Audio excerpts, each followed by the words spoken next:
Hi, I am Brandon Matthews, 34, founder of Secure Shield Technologies that just sold for $75 million. Growing up, I was always the black sheep, the disappointment, while my younger brother Kyle was the golden child who could do no wrong. After barely speaking for years, I got a shocking call from my parents last month. Not to reconnect or apologize, but with demands that I bail out Kyle from his financial mess. What they never expected was the final gift I left them with, one that would change our family dynamic forever. Before I start my story, drop a comment letting me know where you are watching from and hit that subscribe button if you have ever felt like the outsider in your own family. I grew up in a modest suburban neighborhood in Columbus, Ohio. From my earliest memories, I was always the curious kid who preferred taking apart electronics to playing sports. While other kids were trading baseball cards, I was disassembling old radios and alarm clocks, trying to understand the intricate circuitry inside. My parents never understood this fascination. Dad would shake his head in frustration when he found me surrounded by components on the living room floor. "Why can't you just play normal things like other kids?" he would ask, the disappointment evident in his voice. Everything changed when my brother Kyle was born when I was 3. From the beginning, he was everything I wasn't: outgoing, athletic, and conventionally talented. By elementary school, the comparisons became relentless. Kyle brought home perfect report cards with straight A's in traditional subjects, while my grades were uneven, struggling with subjects that bored me while excelling beyond my grade level in math and science. "Why can't you be more like your brother?" became the soundtrack of my childhood. When Kyle hit his first home run in Little League at age 7, my parents threw a massive celebration, inviting the entire extended family. 2 weeks later, when I won first place in a regional programming competition for students twice my age, my achievement was acknowledged with a distracted, "That's nice, Brandon," as my mom continued preparing for Kyle's upcoming soccer tournament. I still remember one family dinner when I was 14 that crystallized our family dynamic. I had just found out I had been accepted into a prestigious summer coding camp at MIT, a program normally reserved for high school juniors and seniors. I waited until everyone was seated at the dinner table to share my news, barely containing my excitement. "Mom, Dad, I got accepted into the MIT summer coding program," I announced, my voice slightly shaking with anticipation. Dad barely looked up from his plate. "That's going to be expensive, Brandon. We're already stretched thin with Kyle's travel baseball team." Before I could respond, Kyle interrupted. "Coach said I might be team captain next season." The entire conversation immediately shifted to Kyle's potential captaincy. My mother beamed with pride. "That's wonderful, sweetie captain. As a freshman, that's incredible." The rest of dinner was dedicated to discussing Kyle's baseball prospects, while my MIT acceptance faded into background noise. High school only widened the gap. While Kyle became the quintessential popular student sports star, homecoming king, student body president, I retreated further into the world of computers and coding. I found refuge in the computer lab during lunch periods, to avoid the cafeteria where I never quite fit in. The few friends I had shared my interests in programming and technology, and we were firmly positioned at the bottom of the social hierarchy.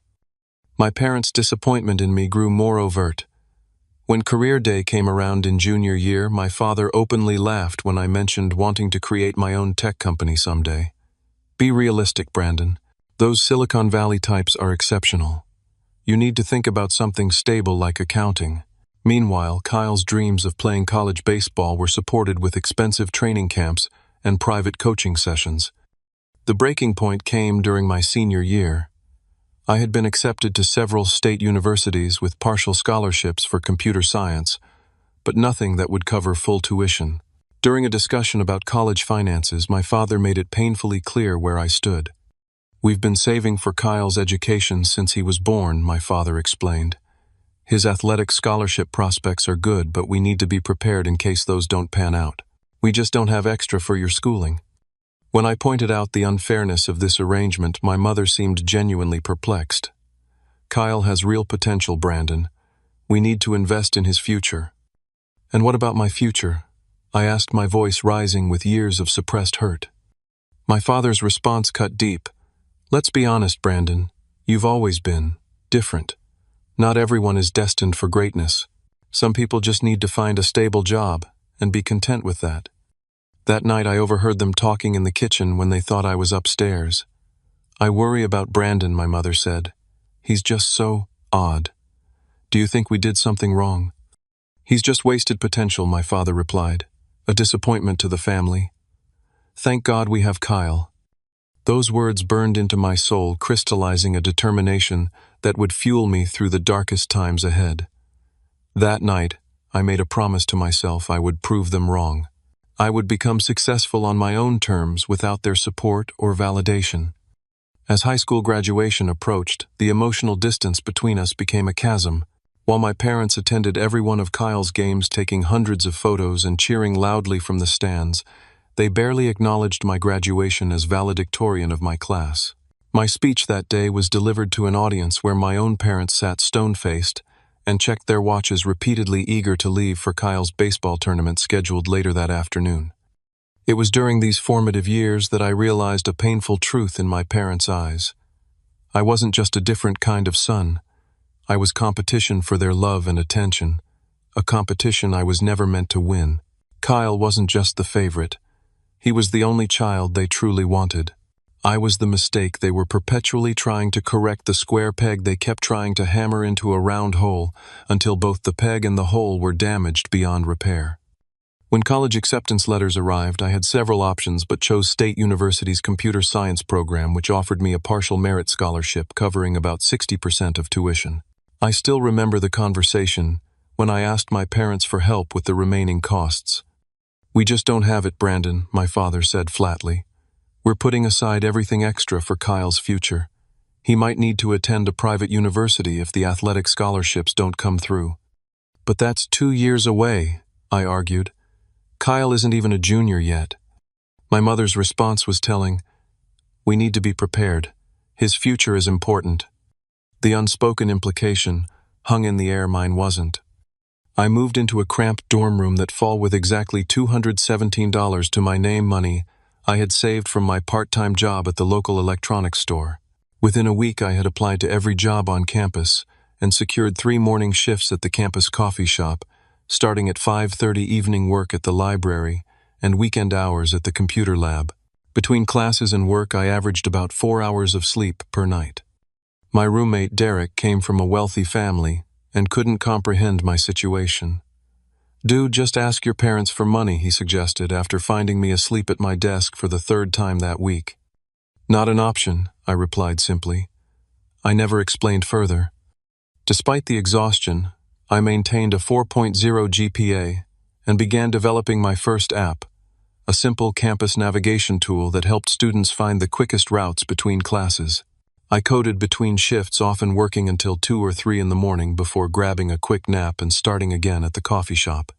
By the end of my freshman year, I was running on fumes. During finals week, I collapsed in the computer lab, waking up to a concerned professor shaking my shoulder. Professor Jenkins wasn't even my instructor, but he had noticed my dedication during his late-night visits to the lab. "You can't keep going like this," he said after I groggily explained my schedule. "You're going to burn out before you ever get started." Professor Jenkins became the mentor I never expected. He arranged for me to receive a research stipend that allowed me to drop one of my jobs. More importantly, he believed in my potential when no one else did. Meanwhile, Kyle had been recruited by several Division II colleges with partial athletic scholarships. My parents spent thousands on college visits, professional highlight reels, and training camps to maximize his opportunities. I learned about these expenditures through Facebook posts my mother made, proudly documenting every step of Kyle's journey, while my existence remained unacknowledged on her social media. During my sophomore year, I launched my campus navigation app with high hopes. A small angel investor had provided $10,000 in seed funding based on Professor Jenkins' recommendation. The launch was a disaster. The server crashed under unexpected demand, data was lost, and within a week the investor pulled out, leaving me with crushing guilt and debt. I fell into a deep depression. For 3 weeks I barely left my room except for classes and work. Professor Jenkins finally intervened, forcing me to meet him for coffee. "Every entrepreneur fails," he said firmly. "The successful ones are just the ones who get back up." That Christmas, I reluctantly returned home after my mother insisted it would look strange to the relatives if I didn't appear. The moment I walked through the door, I felt like a stranger in my childhood home. My room had been converted into a shrine to Kyle's achievements. Trophies, medals, and photos covered every surface. I was relegated to the pull-out couch in the basement. During the holiday gathering, I overheard my father telling my uncle about Kyle's baseball prospects while gesturing toward me. "Brandon's still figuring things out," he said dismissively, despite the fact I was maintaining perfect grades while working multiple jobs. Later that evening, when I mentioned my app and its failure, my father scoffed. "See, this is why we told you to choose something practical. Not everyone is cut out for innovation." The argument that followed was explosive. Years of resentment poured out as I finally confronted them about their blatant favoritism. My mother's response was revealing.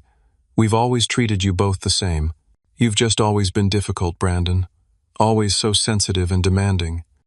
I left that night driving back to campus in a snowstorm, knowing I wouldn't return for a long time. The next semester was my lowest point. The cheap off-campus housing I had arranged fell through, and for 2 weeks I slept in my car in the campus parking lot, showering at the gym and studying in the 24-hour library. I seriously considered dropping out, questioning whether all this struggle was worth it. The turning point came from an unexpected source. While coding at an all-night diner, the only place I could afford that offered free Wi-Fi and unlimited coffee refills, I struck up a conversation with an older man who turned out to be a former software engineer. He had lost everything during the dot-com bust and never recovered. "Don't make my mistake," he told me, his eyes reflecting years of regret. "I gave up after one failure. One. That's all it took to derail my entire life." His words haunted me.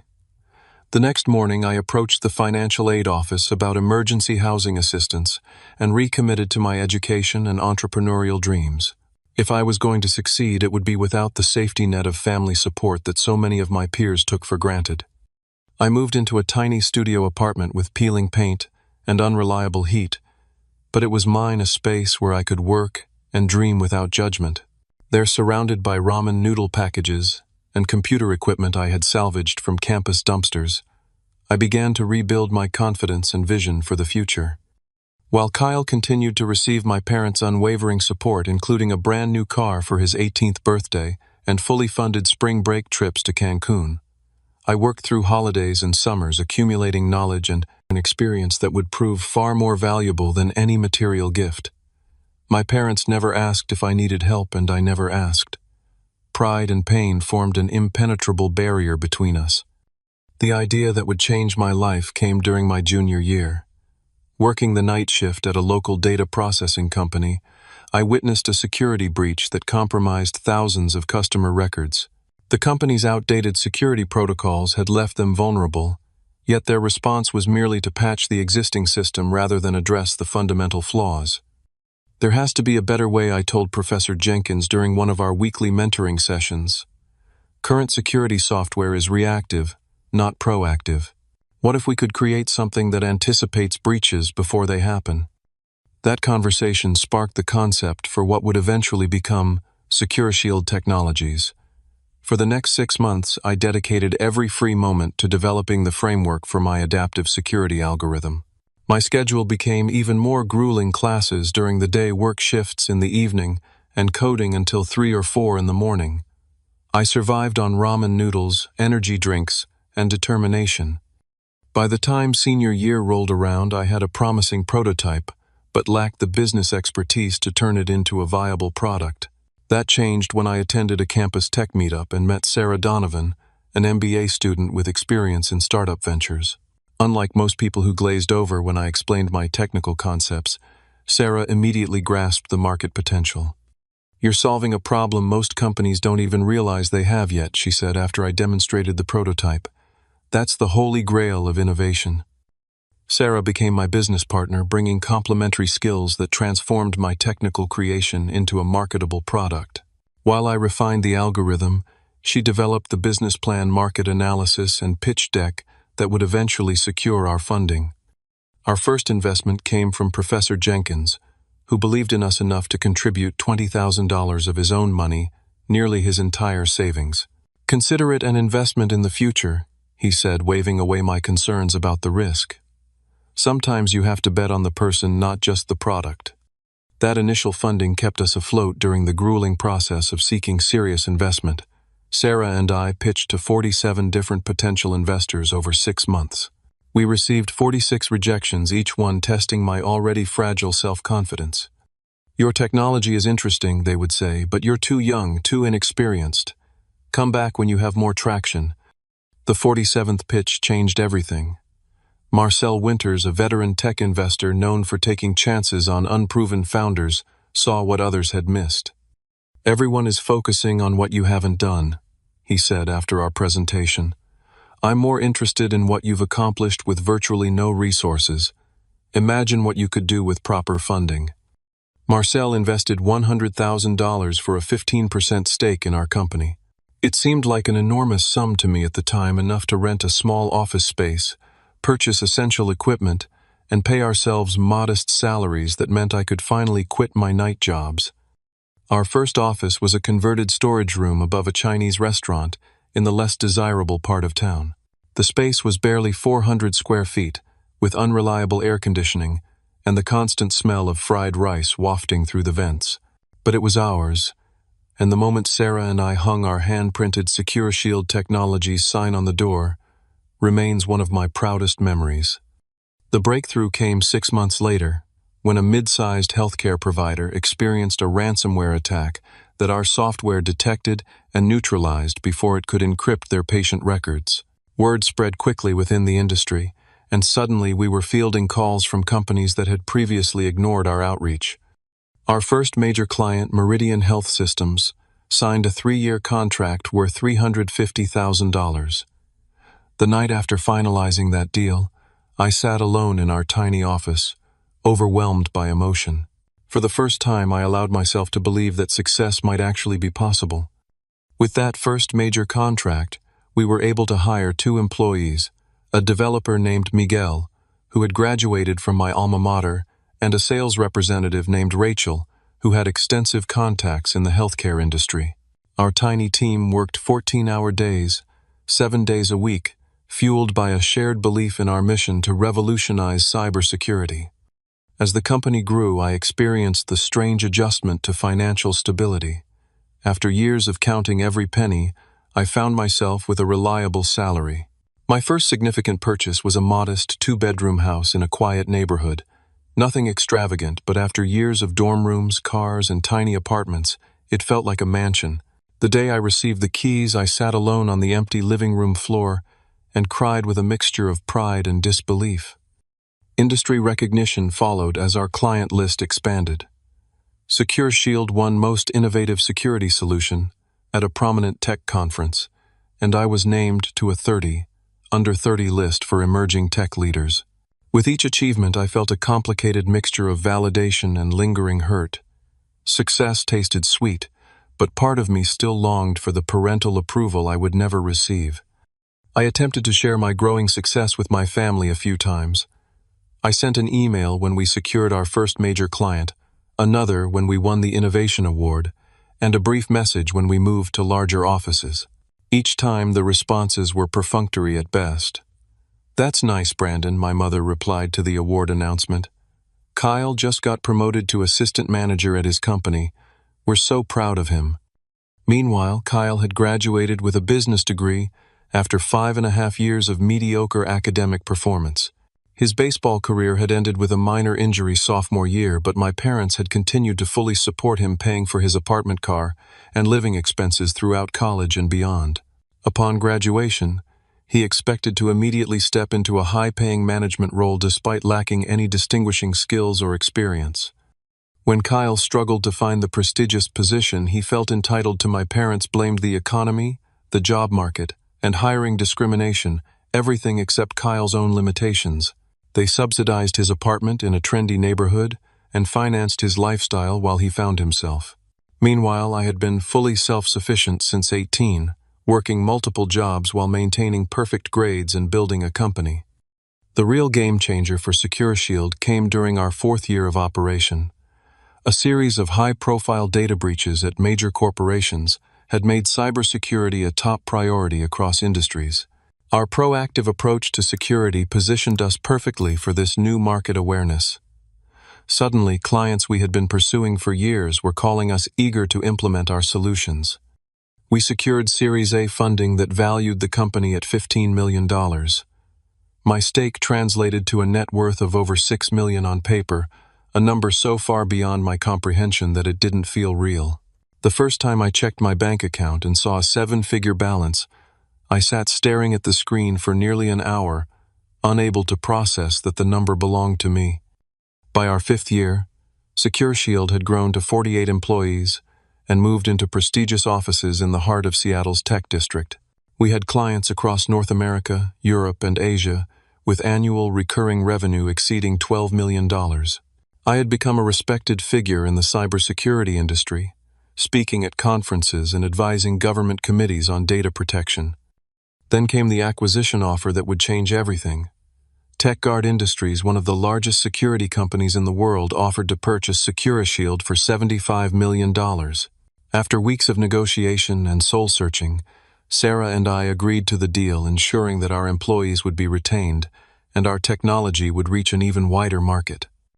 At 32 years old, I became a multi-millionaire overnight. The scared, exhausted college student sleeping in his car seemed like a different person, entirely a chapter from someone else's life. Yet the emotional wounds of my childhood remained unhealed, a persistent ache beneath the surface of my success.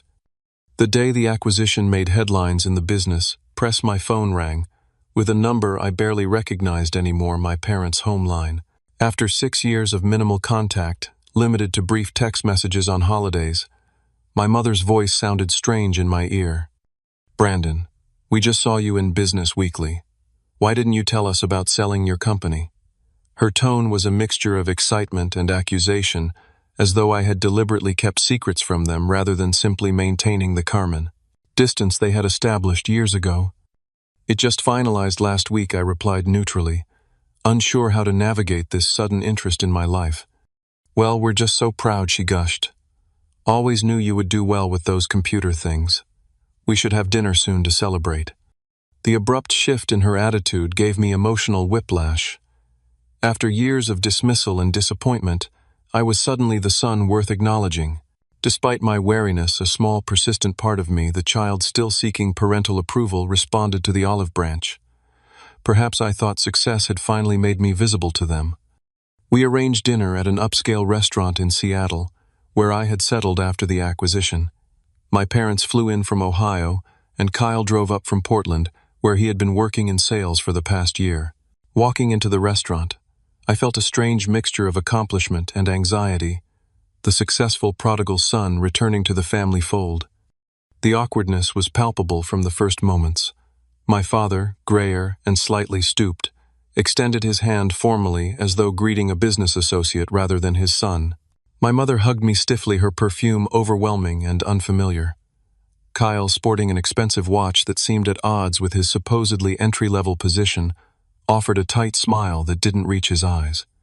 "This is quite a place," my father commented, glancing around at the elegant decor. "Must be nice to afford this kind of lifestyle." The undercurrent of his statement was clear. My wealth, not my well-being, was the reason for this reunion. Throughout dinner, my parents peppered me with questions about the acquisition, focusing intently on the financial aspects, while showing little interest in the actual work or innovation behind it.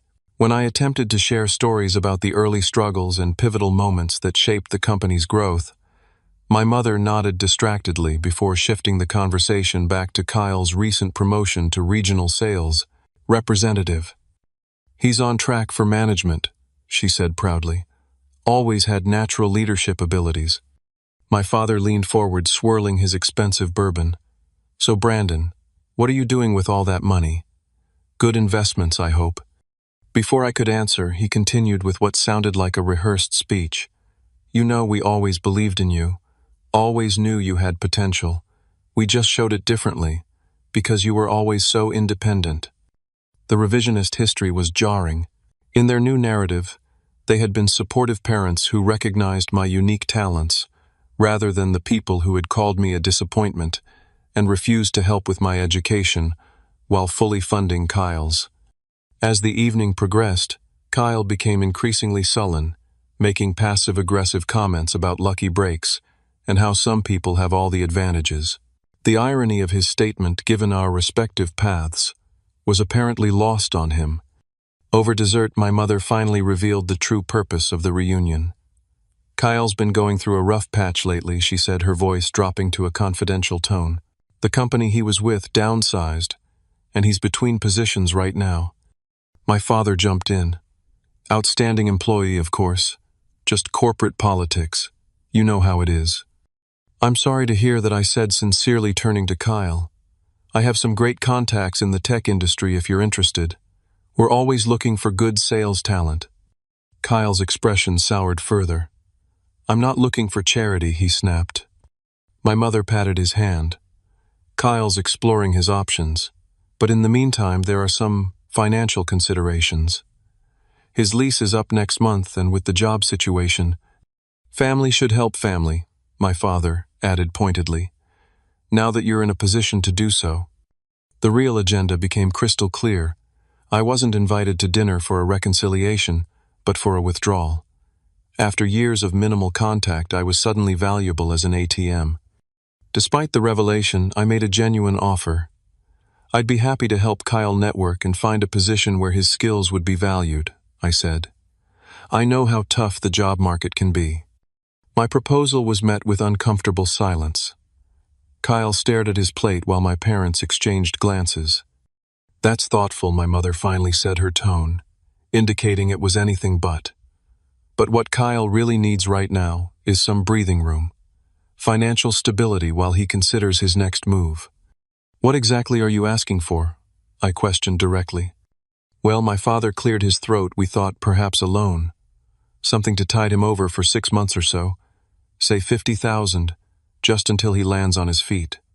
The amount was significant, not because I couldn't afford it, but because it revealed they had discussed this extensively before contacting me. This wasn't a spontaneous request, it was a calculated extraction. I promised to consider their request and ended the evening with a polite but distant goodbye. Driving home, I felt a profound sense of disappointment. The reconnection I had secretly hoped for was nothing more than a financial transaction. Over the next few weeks, the frequency of calls and texts from my parents increased dramatically. Each conversation circled back to Kyle's temporary problems and included subtle guilt trips about my childhood family obligations and how parents sacrifice everything for their children, conveniently ignoring that their sacrifices had been exclusively for Kyle. Curious about the sudden urgency, I discreetly inquired about Kyle's situation through mutual connections. What I discovered was troubling. Kyle had been fired, not downsized, after missing sales targets for 3 consecutive quarters. Despite his supposedly dire financial straits, his Instagram showed recent posts from expensive restaurants, a weekend ski trip, and photos of a brand new sports car. Most concerning was information from a former colleague who mentioned Kyle's regular visits to casinos and online gambling sites. The pieces began to fall into place: his erratic employment history, the constant need for loans from my parents, the flash lifestyle beyond his means. I arranged a meeting with my family to address these concerns directly. We met at my parents' hotel suite during their second visit to Seattle, ostensibly to finalize arrangements for Kyle's support. Before we discuss any financial assistance, I began carefully. "I think we need to address the actual issues Kyle is facing." My mother's brow furrowed. "What do you mean he told you he's between jobs?" "I'm concerned there might be a gambling problem," I said as gently as possible. "The pattern of behavior suggests—" Kyle exploded before I could finish. "You've been spying on me. Who the hell do you think you are?" My father stood up, face flushed with anger. "This is ridiculous. Kyle has had some bad luck, that's all. Not everyone can be a tech genius with million-dollar investors." "I'm not judging," I insisted. "I'm concerned. If there's a gambling addiction, money won't solve the problem, it might make it worse." My mother's expression hardened. "This is just like you, Brandon. Always thinking you're better than everyone else. Always the outsider, never really part of this family." Her words struck with precision, targeting the deepest insecurity of my childhood. In that moment, I realized a painful truth: no amount of success would ever change how they saw me. I would always be the other son, the one who didn't quite belong. The meeting ended with my father's parting shot. Kyle has always been there for us, always been the good son. I guess we know where your priorities lie. As they left, I felt a strange mixture of grief and liberation. The fantasy of finally earning their approval through success dissolved, leaving behind the reality that some relationships cannot be healed no matter how much we might wish otherwise. 2 months of blessed silence followed our confrontation. I threw myself into new projects, began mentoring young entrepreneurs at my alma mater, and started therapy to address the lingering pain of my family relationships. The distance felt healthy, a necessary boundary after years of seeking validation from people fundamentally incapable of providing it. Then came the frantic midnight call that shattered my hard-won peace. "Brandon, you need to help us right now." My mother's voice was shrill with panic. "Kyle is in serious trouble." The story spilled out in disjointed fragments. Kyle had accumulated gambling debts exceeding $100,000. Some of his creditors weren't the type who sent polite collection notices. They employed more direct methods of enforcement. He had already received threatening visits at his apartment and workplace. "We've mortgaged the house," my father admitted, his voice uncharacteristically subdued. "Took out a second mortgage to cover what we could, but it's not enough. They're saying they'll hurt him if he doesn't pay the rest by the end of the month." The underlying message was clear. They expected me to write a check and make the problem disappear. Not offer counsel, not help address the addiction driving the behavior, just provide cash to enable the next cycle of destruction. "This is serious," I acknowledged. "Kyle needs professional help, both for his safety and for the gambling addiction." My father's voice hardened. "There's no addiction. He just got in over his head. Are you going to help your brother or not?" I promised to consider options and hung up, immediately contacting both my financial advisor and a therapist who specialized in addiction and family systems. Over the next week, I educated myself extensively about gambling addiction, enabling behaviors, and how financial bailouts often perpetuate rather than solve the underlying issues. My research led me to develop a comprehensive support plan. I would pay off Kyle's dangerous debts directly to ensure his safety, but the rest of my assistance would be structured around recovery, residential treatment for his gambling addiction, ongoing therapy, financial counseling, and a graduated system of support tied to his progress in treatment. No direct cash would go to Kyle or my parents. When I presented this plan during a video call with my family, their reaction was immediate and negative.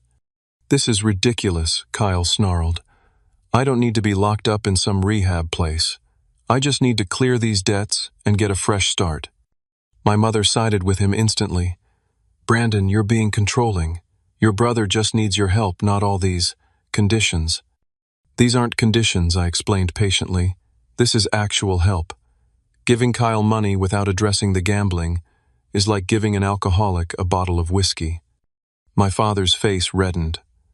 "Don't you dare compare your brother to some addict. He made some mistakes, that's all. Everyone makes mistakes." "Dad, I've made more mistakes than most," I said quietly. "The difference is, I've had to face consequences for mine. Kyle never has." The conversation deteriorated from there. Kyle accused me of showing off my success and using the situation to make him look bad. My parents portrayed my evidence-based approach as a power play rather than genuine concern. By the end of the call, we were back where we started, with them demanding cash and me offering real help instead. The situation escalated a week later when Kyle showed up at my home unannounced and clearly intoxicated. My security system alerted me to someone shouting at my front gate around 11:30 at night. Through the camera, I could see Kyle pounding on the intercom button. "Open up, you self-righteous asshole," he slurred. "You think you're so much better than everyone else with your fancy house and your millions." I spoke through the intercom, trying to calm him. "Kyle, you're drunk. Let me call you an Uber to get you back to your hotel safely." "I don't need your charity," he spat. "I need what's owed to me. Mom and Dad gave you everything, all their attention, because you were the special one who needed extra help. Now you won't even help your own brother." His revisionist version of our childhood was so wildly inaccurate, it would have been laughable if it weren't so painful. As he continued shouting and began throwing small rocks at the security camera, I had no choice but to call private security. When they arrived to escort him off the property, he became physically aggressive, resulting in them contacting local police. The fallout was immediate and severe. My parents called the next morning beside themselves with rage. "How could you have your own brother arrested?" my mother sobbed, though Kyle had only been briefly detained and released without charges. "He was drunk, trespassing, and becoming violent," I explained calmly. I was concerned for his safety as well as mine. "He's your brother," my father growled. "Family handles things privately, like the way you've handled his gambling addiction, by refinancing your retirement home and enabling destructive behavior." The conversation ended with my father's threat. "You need to decide what's more important to you, your money or your family, because you can't have both."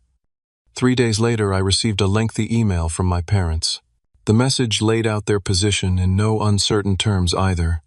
I transfer $250,000 to help Kyle get back on his feet, or I would be permanently cut off from the family. No contact, no reconciliation, no future relationship, unless I complied with their demands. The ultimatum triggered several sleepless nights. Despite everything, some stubborn part of me still craved their approval, still hoped for the loving family I had never truly had. I consulted my therapist about the situation during an emergency session. "What do you feel is your responsibility here?" she asked after I explained the ultimatum. "I want to help Kyle," I answered honestly. "But giving him money with no accountability isn't helping, it's hurting. It's perpetuating behaviors that will eventually destroy him.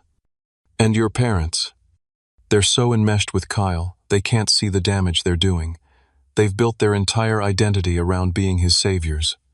She nodded thoughtfully. "Family systems often resist change even when that change would be healthy. Your parents and Kyle have established a dysfunctional equilibrium that feels normal to them.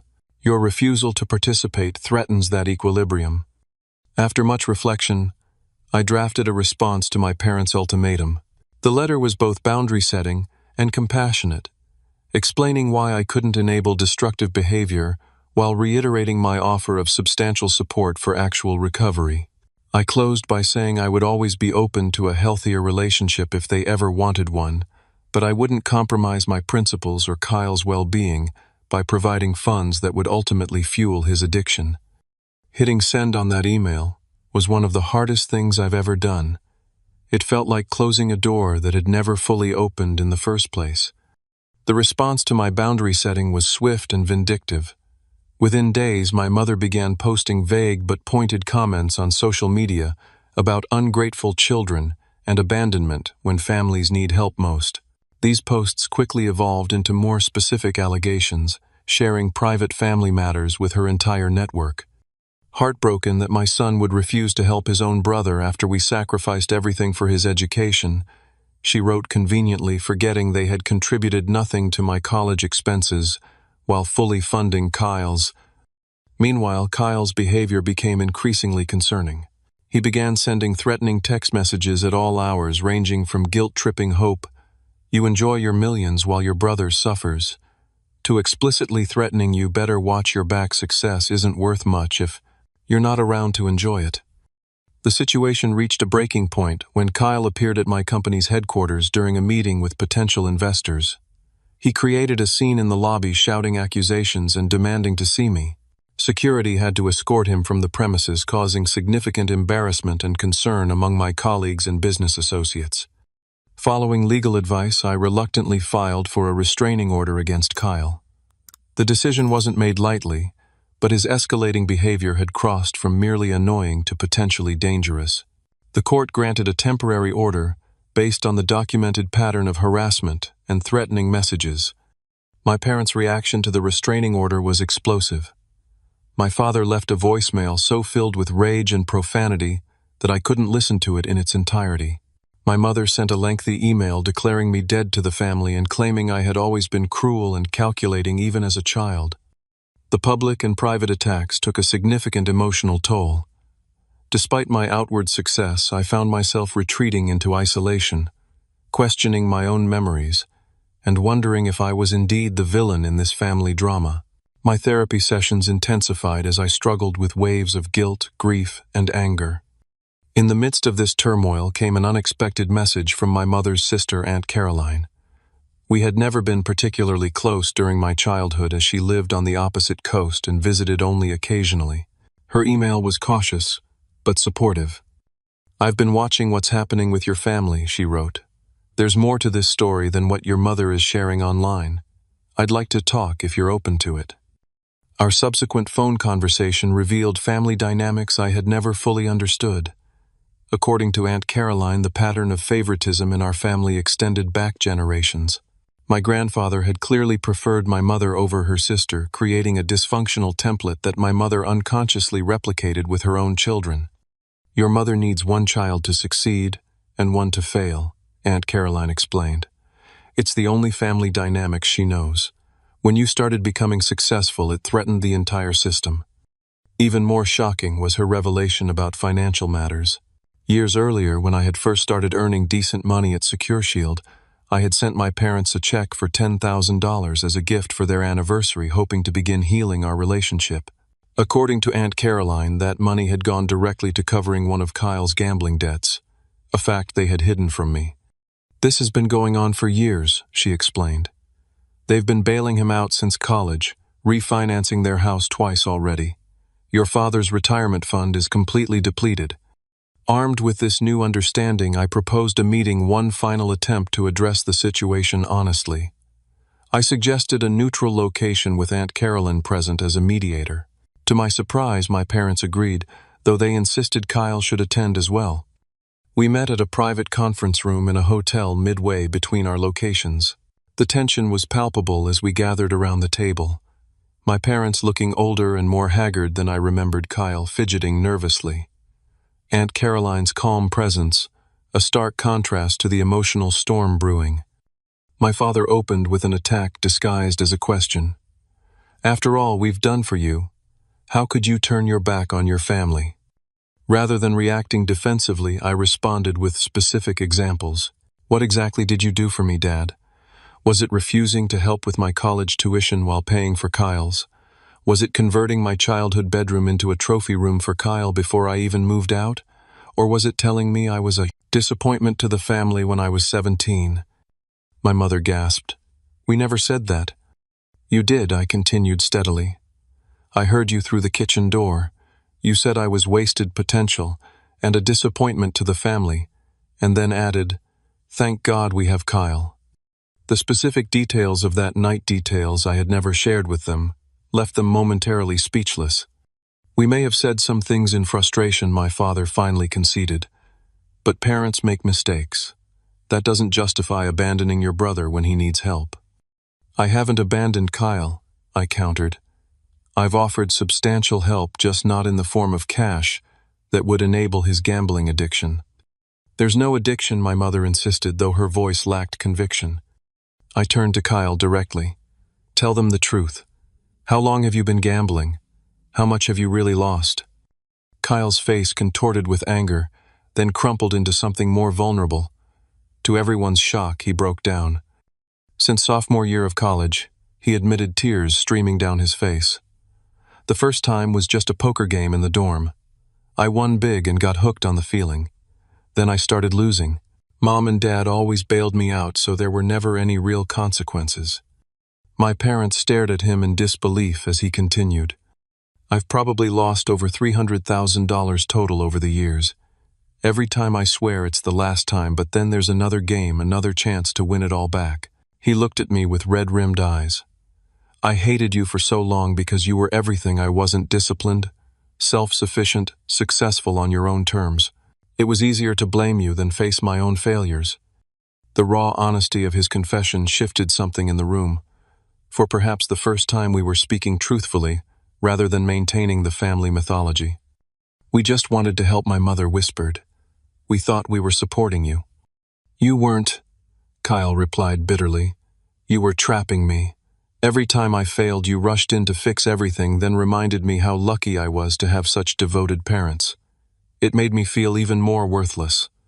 The conversation shifted to how my parents had unconsciously pitted us against each other, Kyle as the golden child who could do no wrong, me as the problem child who could do no right. Neither role had served either of us well. I'm offering Kyle real help, I said firmly. I'll pay for a top-tier treatment program for gambling addiction. I'll cover the dangerous debts to ensure his safety. But I won't give cash directly to enable more gambling. And what about us? My father demanded. We've sacrificed everything for this family. No, I replied quietly. You sacrificed everything for Kyle. There's a difference. The truth hung heavy in the air. Kyle surprised everyone by speaking up. I want to take Brandon's offer. I need help. Real help, not another bailout. My parents reacted with shock and betrayal.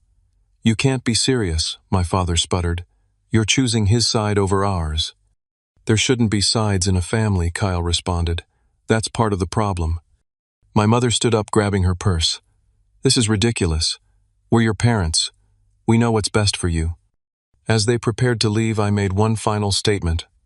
I'm no longer seeking your approval. I spent most of my life trying to earn your love, never realizing it wasn't something I should have had to earn in the first place. My father's parting shot was predictable. Don't expect anything from us again. No contact, no inheritance, nothing. As the door closed behind them, a strange sense of peace washed over me. The fantasy of parental approval that had haunted me since childhood finally dissipated, replaced by the reality that family isn't always defined by blood. Sometimes it's defined by who chooses to remain when the storms come. Kyle looked at me uncertainly. Did I just destroy my relationship with Mom and Dad? No, I replied. You just took the first step toward healing it and yourself. 6 months passed, bringing changes I never could have anticipated. The distance from my parents continued, but it no longer carried the ache of rejection it once had. Through therapy and self-reflection, I had come to understand that their approval had never been something I could earn, not because of any deficiency in me, but because of limitations within them. Kyle completed a 90-day residential treatment program for gambling addiction, followed by intensive outpatient therapy and regular Gamblers Anonymous meetings. The transformation in him was remarkable, not just in his abstinence from gambling, but in his growing self-awareness and accountability. I never realized how much of my identity was wrapped up in being the golden child, he confessed during one of our weekly phone calls.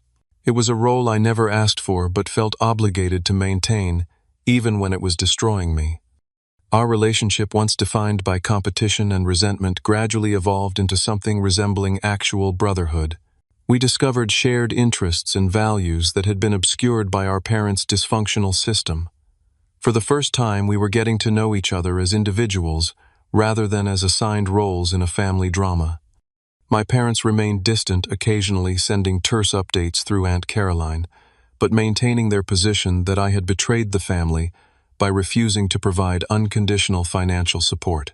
Despite their continued rejection, I made a difficult decision regarding their future. Working with my financial advisors and attorneys, I established a trust fund specifically designed to provide for my parents' retirement and healthcare needs. The structure was carefully crafted. They could not access the principal. Only the income and funds could only be used for legitimate retirement expenses, housing, medical care, utilities, and basic needs. Most importantly, none of the money could be redirected to Kyle or used to cover gambling debts. When the trust documents were finalized, I sent them to my parents with a simple note.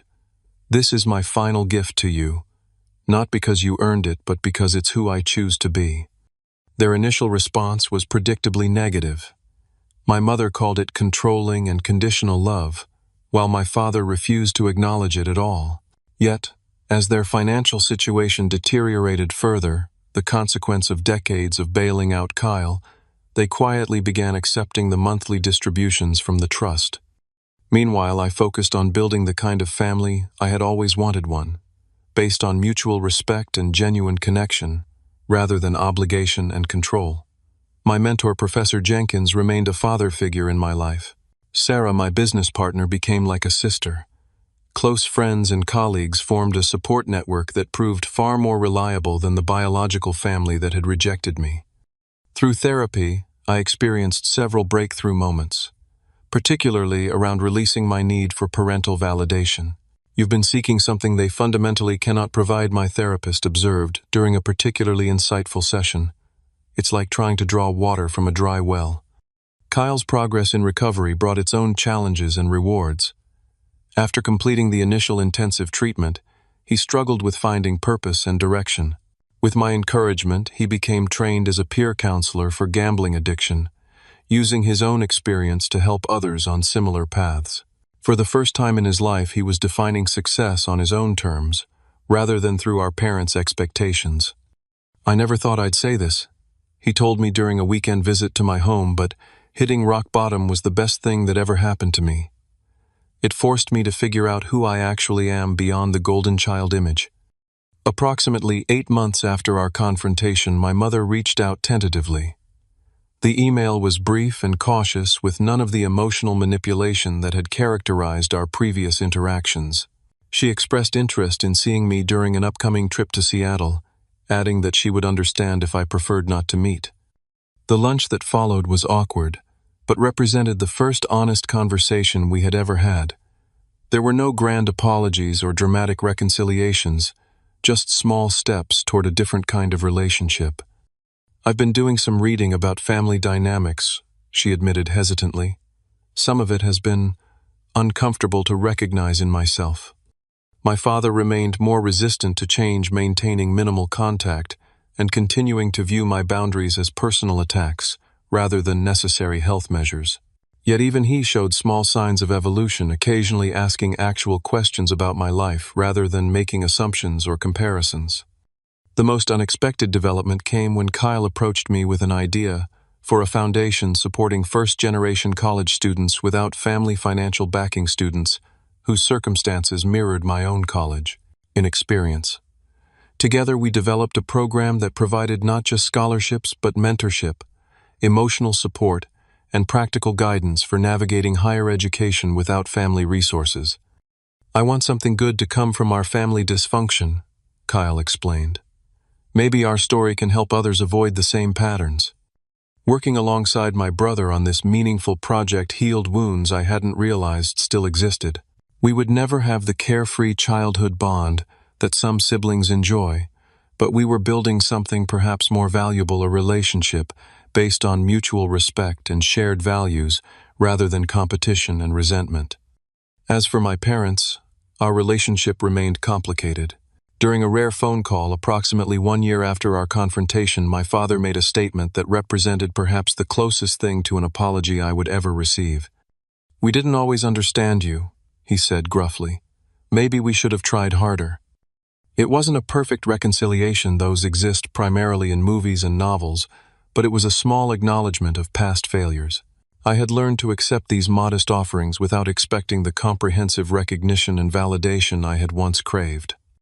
The trust fund I established for my parents remains active, providing for their basic needs, while preventing the financial enabling that characterized their relationship with Kyle. They occasionally chafe against its restrictions, but have gradually come to appreciate the security it provides in their retirement years. The true gift in this journey, however, wasn't financial. It was the freedom from toxic patterns and expectations that had defined my early life. By establishing boundaries and refusing to participate in destructive family dynamics, I broke a cycle that might otherwise have continued for generations. Today, I mentor young entrepreneurs from disadvantaged backgrounds, sharing not just business knowledge, but lessons about self-worth and boundaries. I tell them what I wish someone had told me: that your value isn't determined by parental approval, that success comes in many forms, and that sometimes the most loving thing you can do for yourself and others is to say no to destructive patterns. My relationship with my family remains a work in progress, some days better than others, some wounds still tender to the touch. Yet I've found peace in accepting what is rather than yearning for what might have been. The family I was born into may never fully understand or appreciate me, but the family I've built through meaningful connections sustains and enriches my life in ways I never thought possible. So I ask you, what family patterns have you had to break in your own life? Have you ever had to set difficult boundaries with people you love? Share your experiences in the comments below, and let me know if my story resonated with you in any way. If you found value in this journey, Please hit the like button and subscribe to hear more stories about overcoming family challenges and finding your own path. Remember that sometimes the most powerful gift we can give ourselves is the courage to redefine what family means on our own terms. Thank you for listening, and may you find the strength to create the connections you deserve, not just the ones you were born into.